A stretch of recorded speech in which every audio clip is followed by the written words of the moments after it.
Hello, everyone.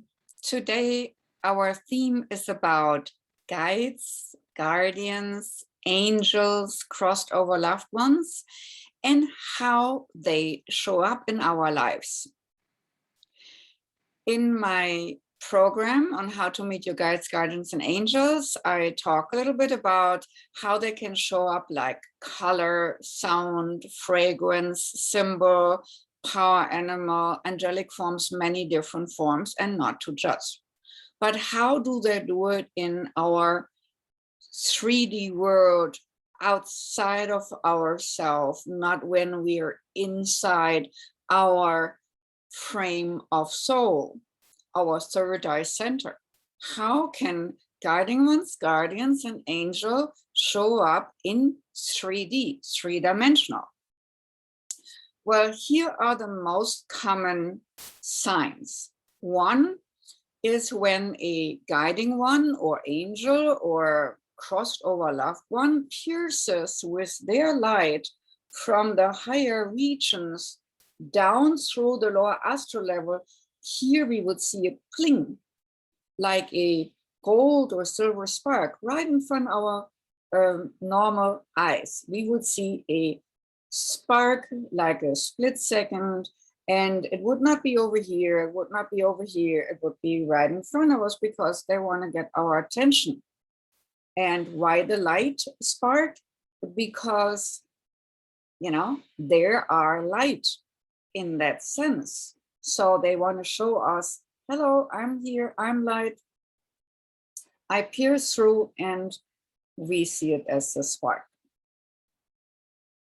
Some people think, oh, that was a figment of my imagination because it goes by so fast, but actually it really is one of the first signs guiding one's guardians and crossed over loved ones use. Another one is the manipulation of small animals. It can be a bird ticking with its beak on a window. Unusual behavior, right? How many birds' natural behavior would it be to, click with their beak on a window? Or you know that your mother or grandmother loved cardinal birds. And in your area, you haven't seen any. And all of a sudden, after she passed, there's a cardinal bird always hopping around in your front yard. Before it didn't happen. Now it does. Coincidentally, with the passing of somebody who loved red birds. So always look for something unusual. Or let's say you see a swarm of butterflies, but one of those butterflies gets out of the swarm and flies around your head or nose or tries to land somewhere. Then you would know, this is unusual.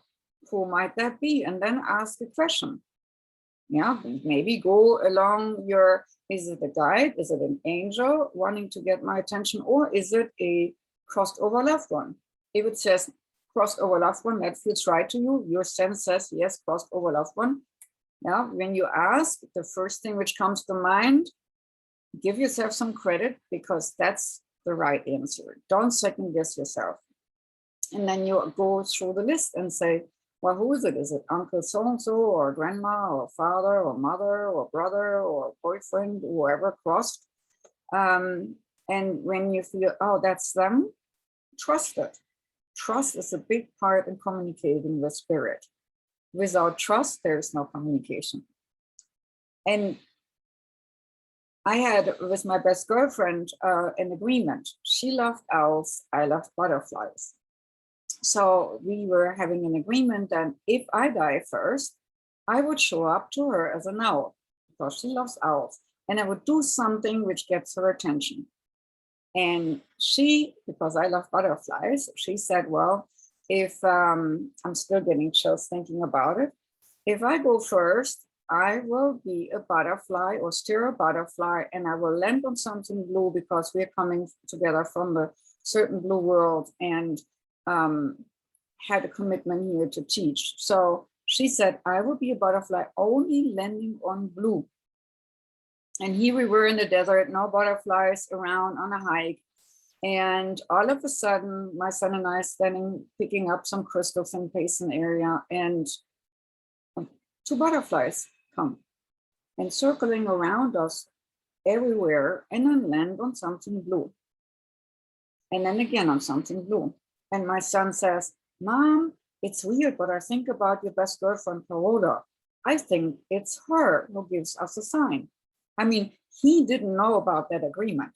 How could he come up with something like that? But I thought the same thing because we had that agreement. So that would be an unusual, the butterflies could have sat somewhere on something red or blue or green or brown, but just that only blue.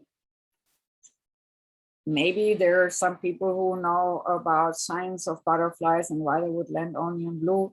But if you have an agreement and it happens, it has a meaning. All right. So what else? Dragonflies. Dragonflies have been used as a symbol of transformation, also with the Native Americans here in our region. They tattooed a dragonfly symbol on the forehead for acknowledge the transformation of existence, constantly changing from one form to another. So dragonflies are also easily manipulated.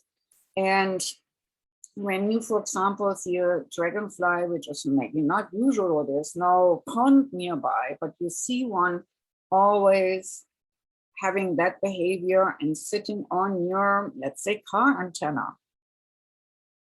And every morning you're going to work and there comes the dragonfly sitting on your car antenna, then you know, well, let's check who that might be as a message. Yeah.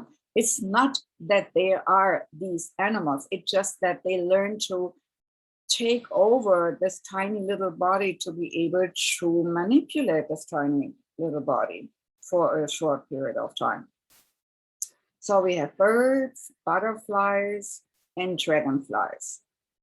But also bigger birds can be used, like owls, which swoop during the day in front of a person's car, or any kind of reptile swooping directly in front of your car. It's like, caution, yeah?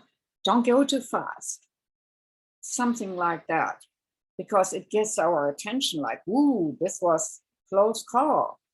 Mostly when a guiding one or guardian or post-over loved one uses a bird like that, then slow down. Because if you wouldn't have slowed down and it started you, you probably would have smashed into the bird or such thing. So when these things happen that they're shocking, that means caution oftentimes. Of course, there's always exceptions to the rule, but that would be a rule, I would state here. What else do we have? Some people find pennies. Again, not every guiding one or guardian uses pennies. So then ask, who from my folk upstairs is sending me the pennies or the coins? Who is concerned about my wealth and enrichment?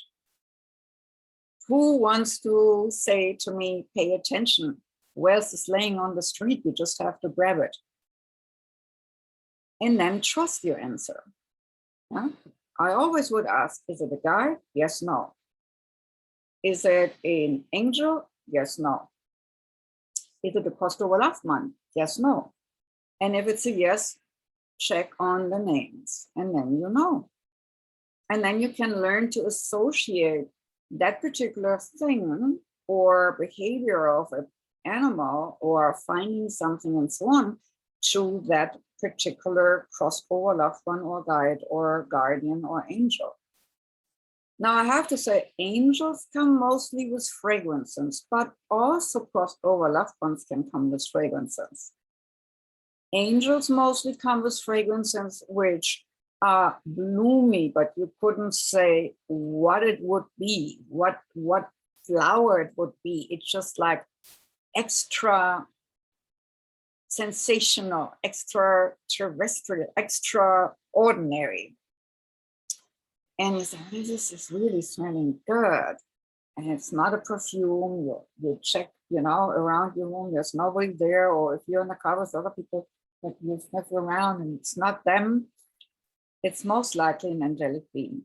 It could also be a woman if you recognize the perfume, let's say your mom or sister or whoever wore, or friend or aunt and whatnot. If you recognize a perfume, what happens is that your crossed over loved one will access the memory bank of association with her.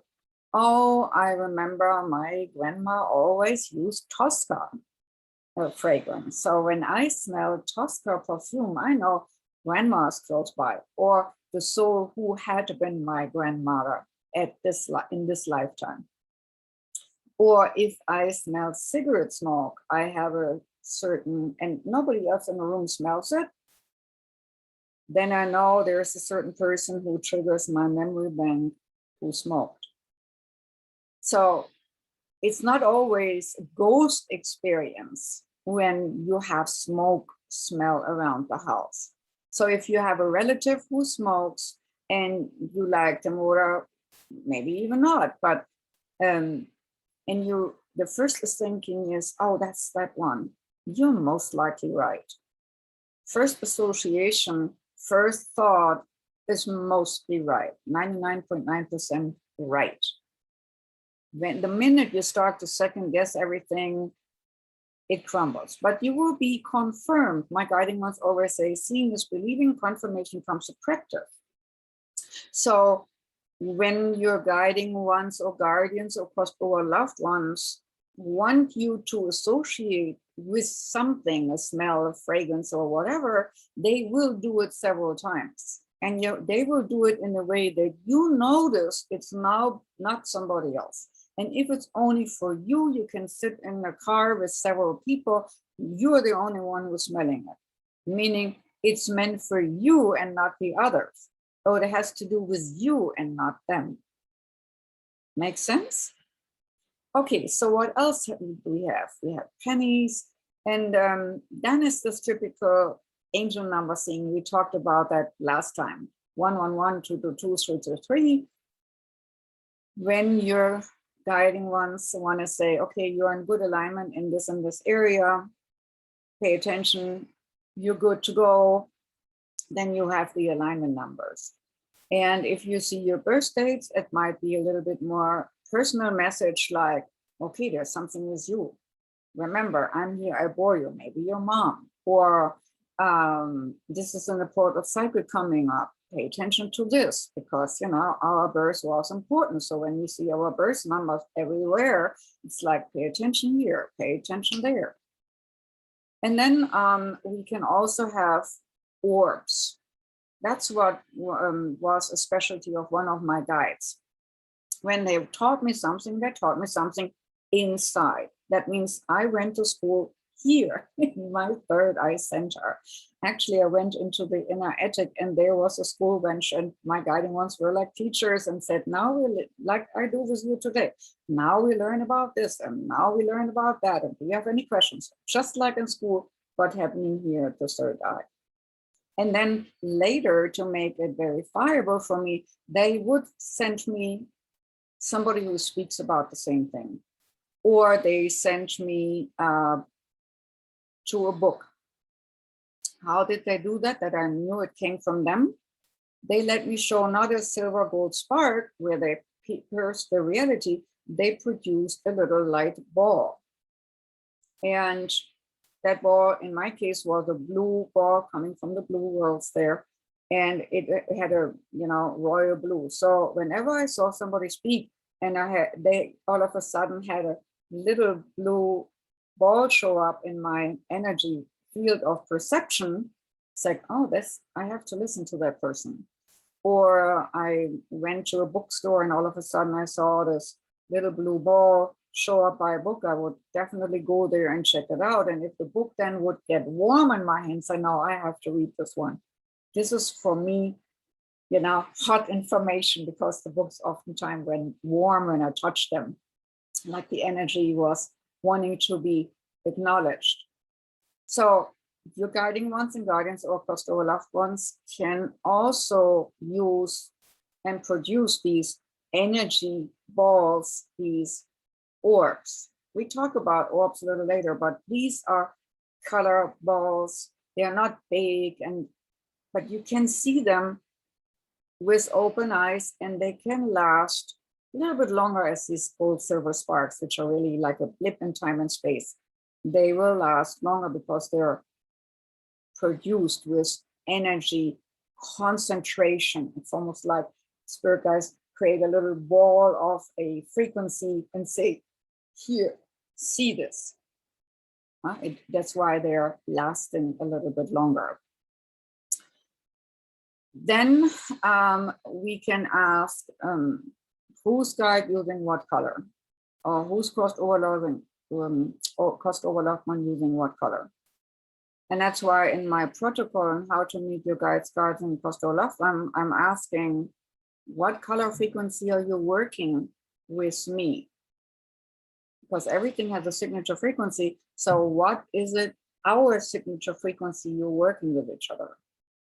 And sometimes you might go on a hike and you see some flicker of color. And then you can ask, is that you or is that earth related? Because I'm on a hike. Always ask to know.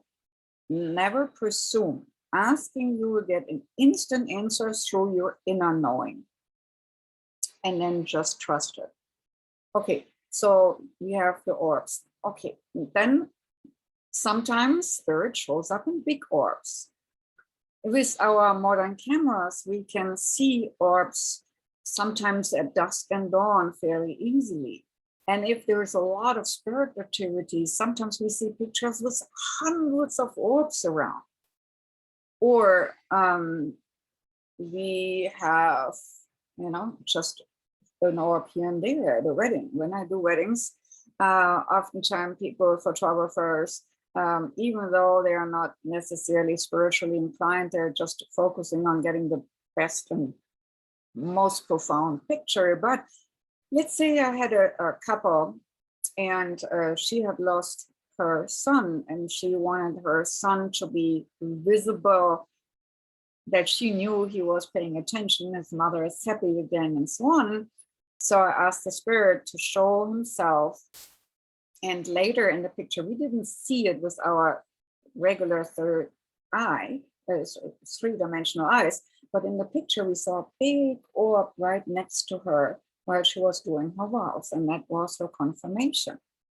These regular orbs look more like white fluff balls.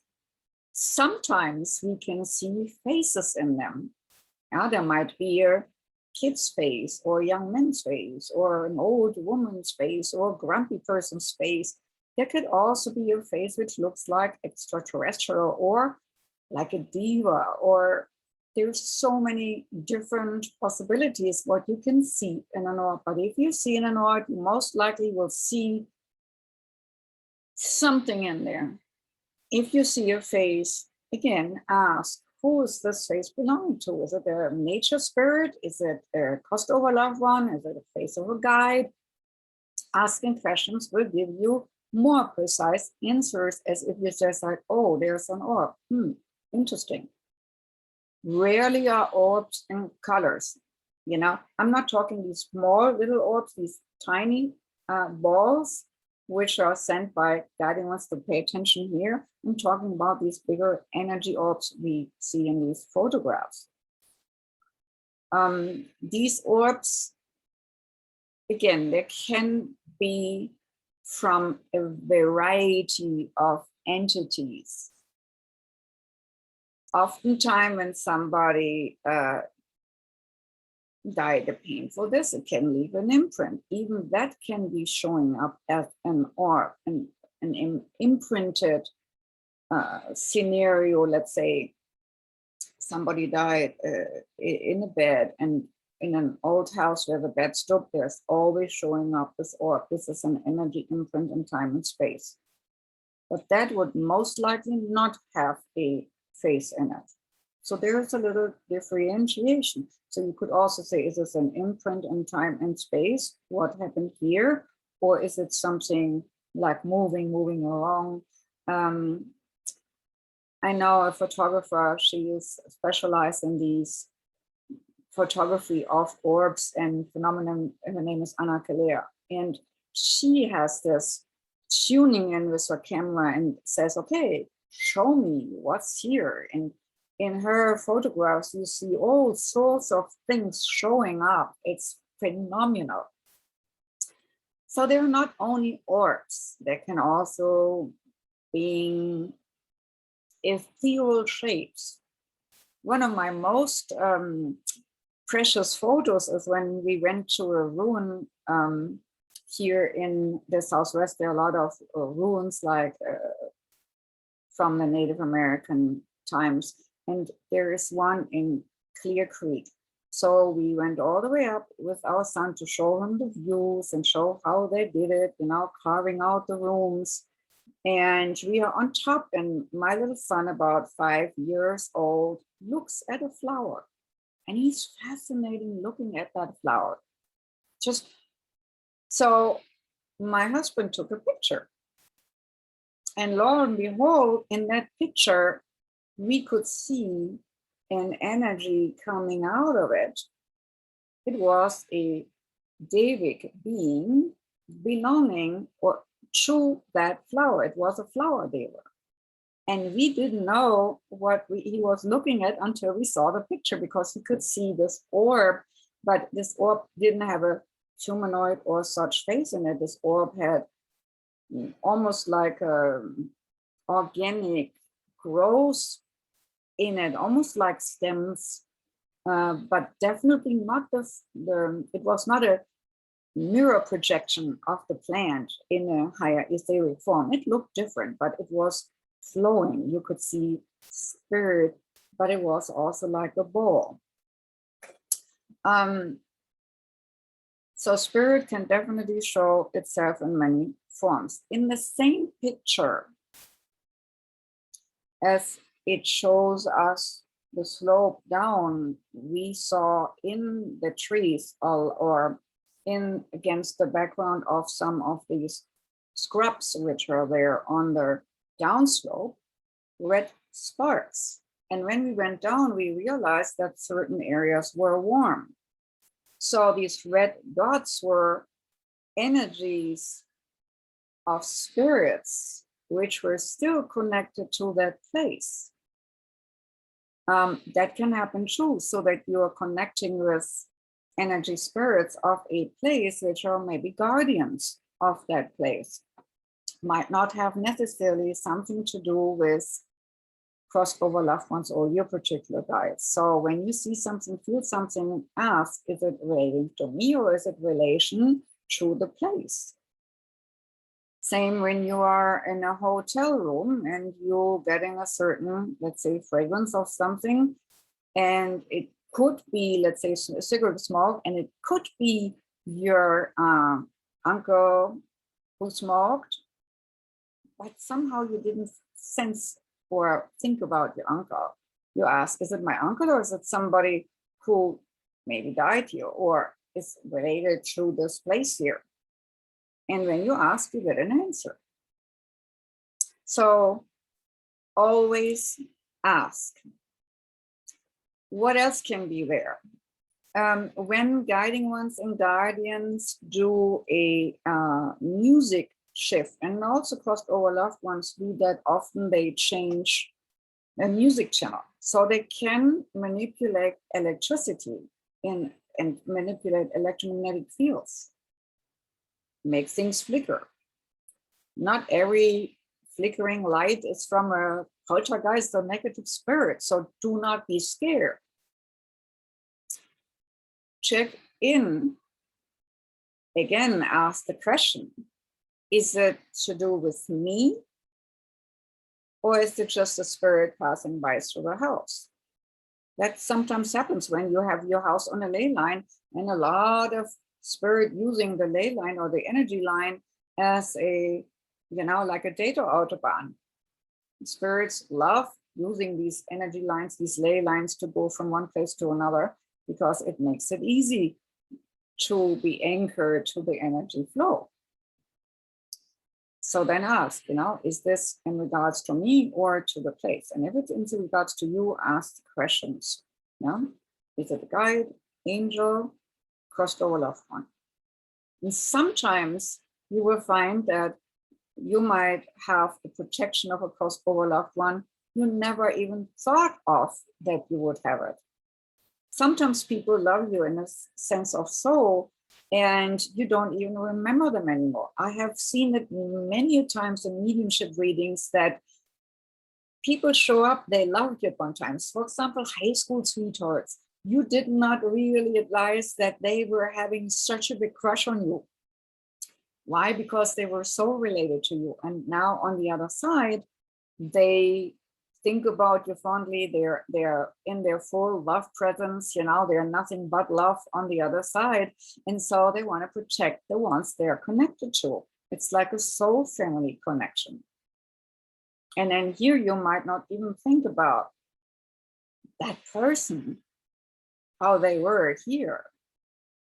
So oftentimes you might get the answer, yes, it's a crossed over loved one, or loving one in this case. Do I know them? Have I ever met them? And so you can ask yes and no questions. Yes and no questions are the best ones to get the most precise answers. So what else do we have? So we can switch music channels. That's very common for crossed over loved ones. And try to remember us of a maybe love song we had together, such things, or certain words of a song, like what's going on. If you have a channel switch, pay attention to the words in the song. For sure, there might be a message in it for you. Another thing I find interesting is that a lot of spirits from the other side use ladybugs. Honestly, I'm not sure why, but I have found a lot of my clients have an association with ladybugs with some of their beloveds on the other side. So if you see a ladybug in unusual circumstance, for example, you don't have ladybugs around, and all of a sudden you have a ladybug in your house and it's sitting on your perfect or most beloved plant, it might be nothing. And it might be just a coincidence. Or it might be somebody saying, hey, I'm here because I love ladybugs and I want you to know that I'm here. And that's why I'm using this little critter of a ladybug to show you I'm here and I'm with you. So again, you can only find that out if you're asking the question and you would just know the answer. Anything I've forgotten? I don't think so right now. We had the fragrances, we had the little bit animals. Of course, it can also be bigger animals, If you have coyotes and or wolves or something, and you know that because they don't like these sort of animals, it can also be a bigger animal. But I can say that smaller animals are easier to manipulate. So you most likely have it more often happening with smaller animals because it takes quite a lot of power to steer an animal from the other side into doing what you want to do. All right. So I hope that gives you some ideas how to deal with this. If something unusual happens and you're wondering, is that a crossed over loved one? Now I have two more questions I would like to address today. One was from Linda K. And she wants to know, can we have anything we want? If we are spirit beings, we should be able to have everything we want, right? If we let go of our limited beliefs of I don't deserve, I cannot have, because we should be able to. And the general answer is yes.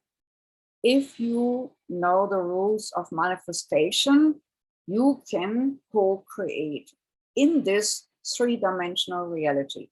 Thought creates form, creates reality. So if you can dream it up, think it up, and you have the emotional response towards it, yes, I really love it, and you have no subconscious beliefs, putting a brake on it, or an anchor. So you're going forward with your ideas and you love it and you feel it and you enjoy it coming up, but then something says, no, we cannot have that because it might be taken away, or no, we cannot have it because I don't deserve it, or no, I cannot have it because my parents didn't have it. Why should I have it? Hidden loyalties. So you have a drive, and then something gives the handbrakes on, or the anchor in the opposite direction. So you're trying to manifest and it doesn't work. So let's say if it's not that, if you have checked all your subconscious beliefs and you have checked your cause and effect belief structure, always, never, ever, you have looked into your subconscious, whether there's any kind of hooks, there's many different things how you can look into your subconscious to see whether there's something lurking of friction, contrary beliefs. And you say there's nothing there, but still you cannot have something, and you're wondering, if I'm the co-creator and I am creating my reality, I should be able to have this. It might be that you put your own limitations on before you came. Let's say, money is always a good example. Let's say in another lifetime or parallel life, you were super rich, you were king or queen, you had it all, the best food, the best clothes, the best of everything. Everybody was devotional to you, and you had it all.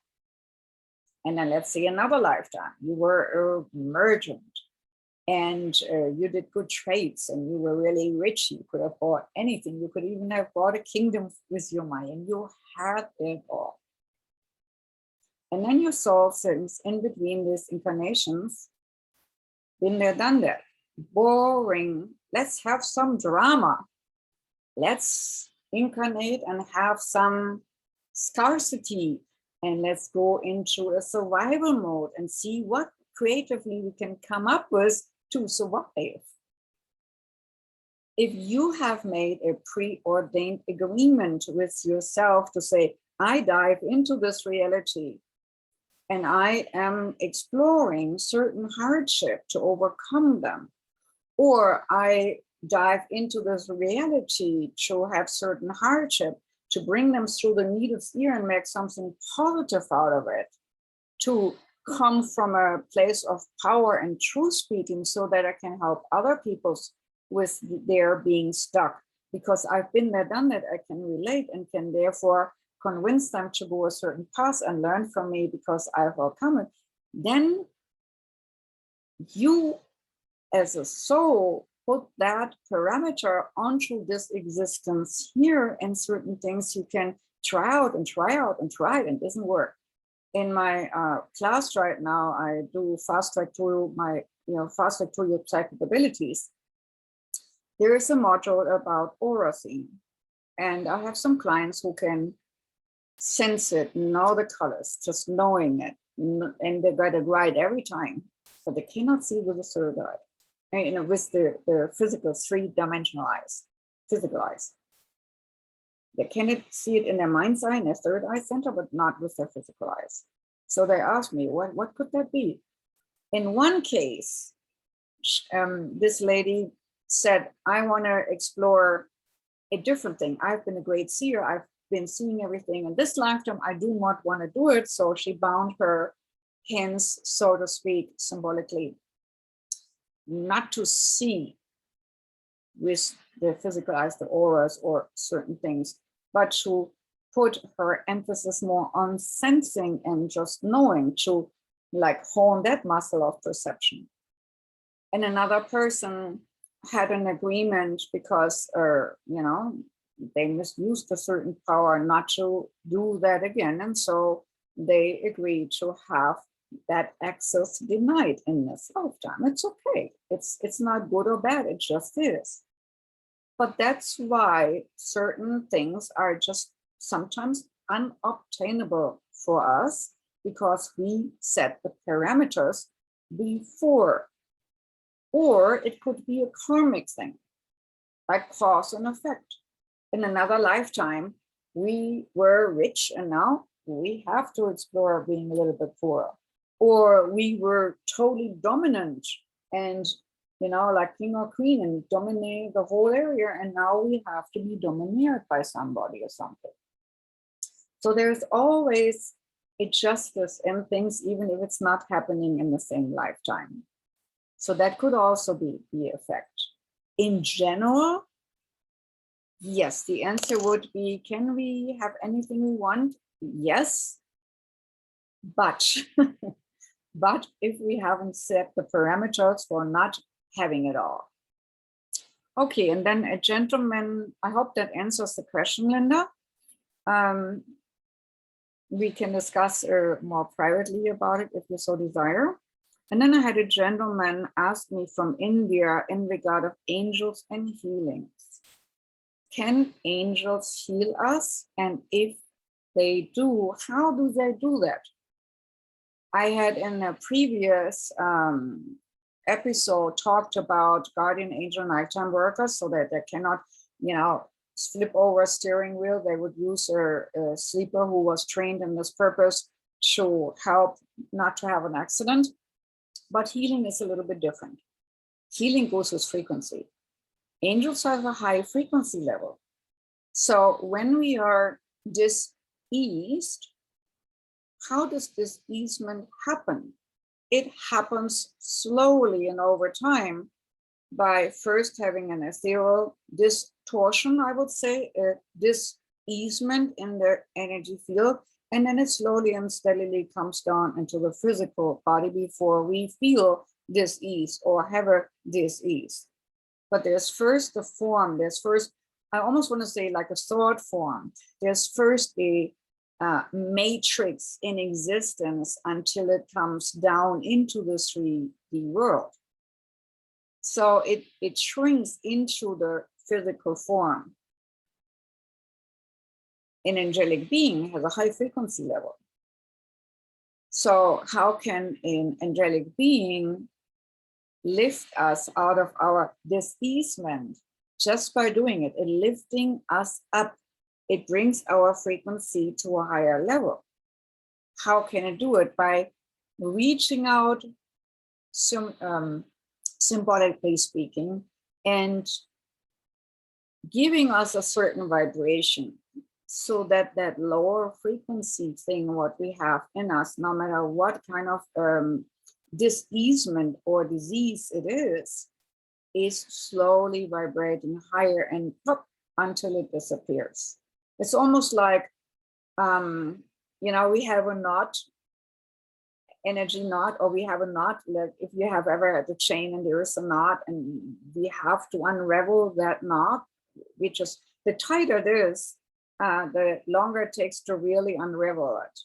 And you take patience. So what the angelic being would do is, work the energy so that this knot in us loosens up and can then slowly dissipate.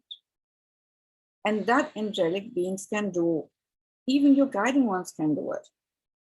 High vibration counteracts and balances out low vibration. And that's why also you can be your own healer in a lot of ways, asking for a counter vibration to this easement in your body. Let's say you just have a certain ache or pain. You can ask what color frequency would take care of this ache and pain. Let's take something really obvious. You have an inflammation. Inflammations are mostly red. What color would cover that inflammation? Blue. And your higher self will know exactly what kind of blue. Is it a turquoise blue? Is it light blue? Is it royal blue? In regard of that particular information, and it would cap it, and slowly there would be a deknotting, or slowly would be a balancing it. But also there is something in the brain, because everything is in the brain. So when we do a certain rapid eye movement, it would disengage neurotransmitter firings from that too. But that has nothing to do with angels. So sorry, let me come back to the angel healing. Everything is frequency, even when we say a word. For example, there is the angel of healing. His name is Reiki. Sounds familiar? That word is rehabilitation. So the angel Raphael's job description is to bring things from a disorder back into an order. And we can work with this angel by envisioning a spiral coming from the feet, and in the spiral is the Raphael's name, and taking everything in us which doesn't belong to us, is not good, and bringing it up for the higher frequency being to make it disappear, like my arms appeared right now earlier. So when we sing Re-ha-el, Re-ha-el, now this is my German sounding, but you know, it's Re-ha-el is spelled R-E-H-A-E-L.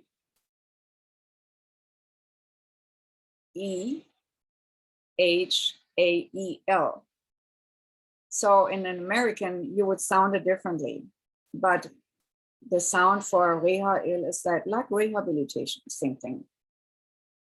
You don't necessarily say rehab. Well, actually, some of Americans do, but it's the same thing. You could maybe even sing Reha-el, but it's the same source of the angelic being wanting to do a rehabilitation job on you when you work with the angel Reha-el.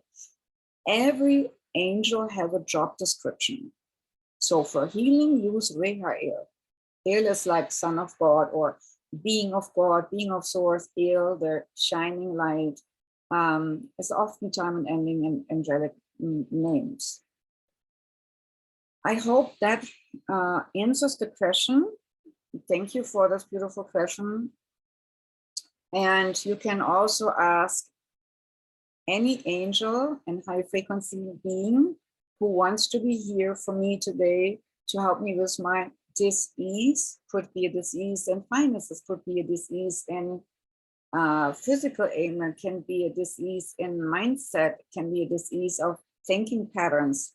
Yeah, you can ask your light beings, guiding ones, guardians, and angels and the highest beings obtainable for this issue to please come and help you with this unease or diseasement of this and that subject.